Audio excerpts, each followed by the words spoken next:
Et bonjour à tous, c'est Génie Électrique. Donc aujourd'hui on se retrouve pour une nouvelle vidéo. Donc ça fait pas mal de temps que j'ai pas fait de vidéo. Donc aujourd'hui on va faire une vidéo sur le moteur triphasé. Donc on va voir comment il fonctionne, de quoi il est composé, comment le brancher, comment l'alimenter, les différents couplages, où on peut le trouver. Donc ça c'est un moteur asynchrone. Donc le moteur il est ici. Ça on regardera dans une prochaine vidéo. Ça c'est un réducteur. Donc ici on a la boîte à bornes. Donc je vais l'ouvrir. Donc voilà la boîte à bornes du moteur ouverte. Donc là on peut constater qu'on a 3 barrettes de couplage. Donc là le moteur il est couplé en triangle parce que je l'alimente en 230 volts. En l'occurrence là je suis en sortie d'un variateur de vitesse. Donc dans le couvercle de cette boîte à bornes on peut voir qu'on a deux schémas différents. Donc on a le couplage en étoile pour le triphasé 400 volts ou le couplage en triangle pour du triphasé en 230. Donc ici, j'ai un couplage en triangle. Donc on a du coup deux types de couplage différents.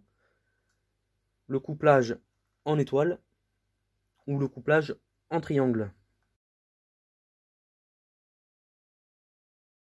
Donc dans quel cas on est en étoile ou en triangle, bah tout dépend le voltage qu'on envoie dans le moteur.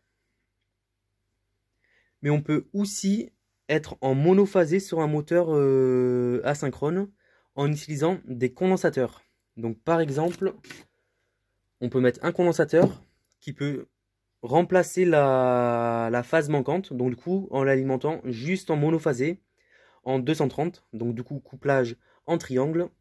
Donc des condensateurs, ça c'est un condensateur assez gros qui fait quelques UF, 25 UF en 400 volts. Je peux aussi m'en servir pour du courant continu jusqu'à 1000 volts. Autrement, on peut mettre tout type de condensateur. Donc des condensateurs qui sont adaptés bien sûr.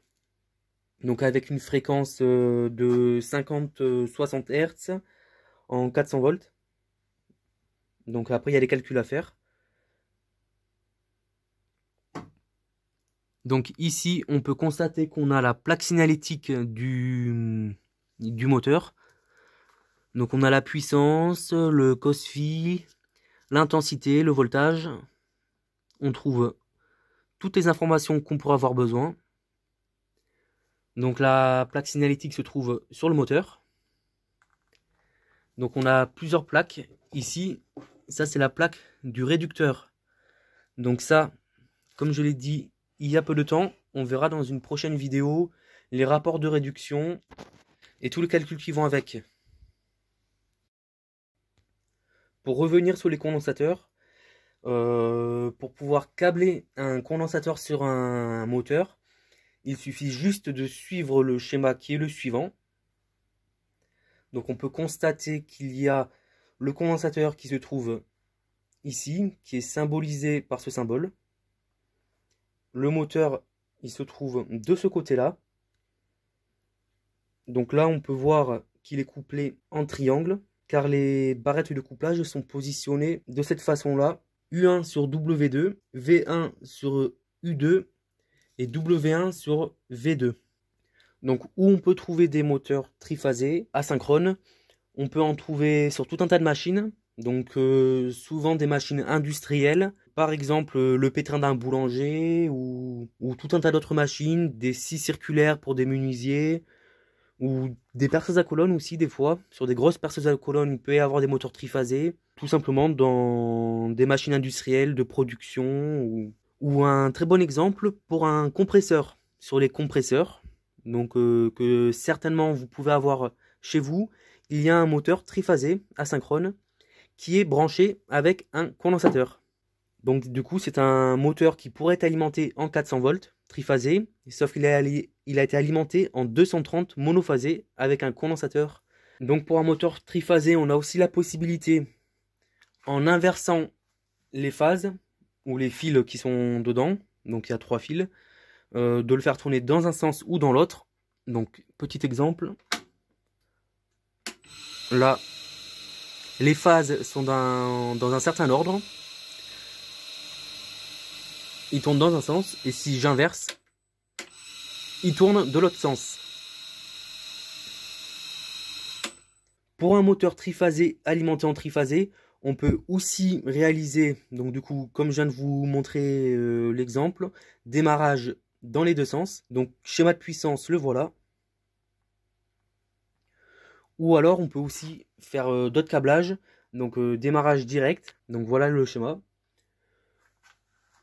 Ou aussi un démarrage étoile triangle, donc ce câblage là, il est un petit peu plus compliqué.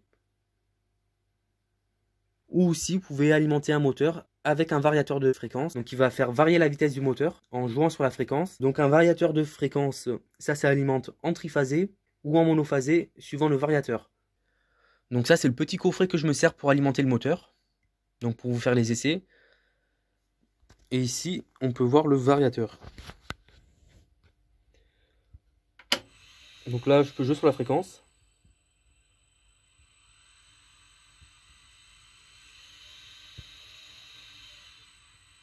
Donc si je diminue la fréquence, ça joue sur la vitesse du moteur.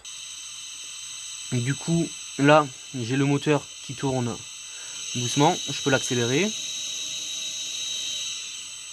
ou le réduire beaucoup.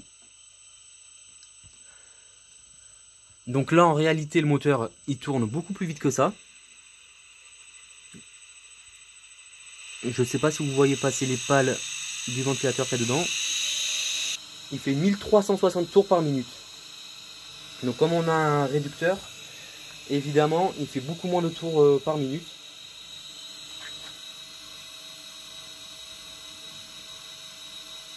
Donc voilà. J'espère que cette vidéo vous aura aidé à comprendre le fonctionnement d'un moteur triphasé, donc aussi appelé moteur asynchrone, que vous aurez découvert toutes les façons de brancher ce moteur.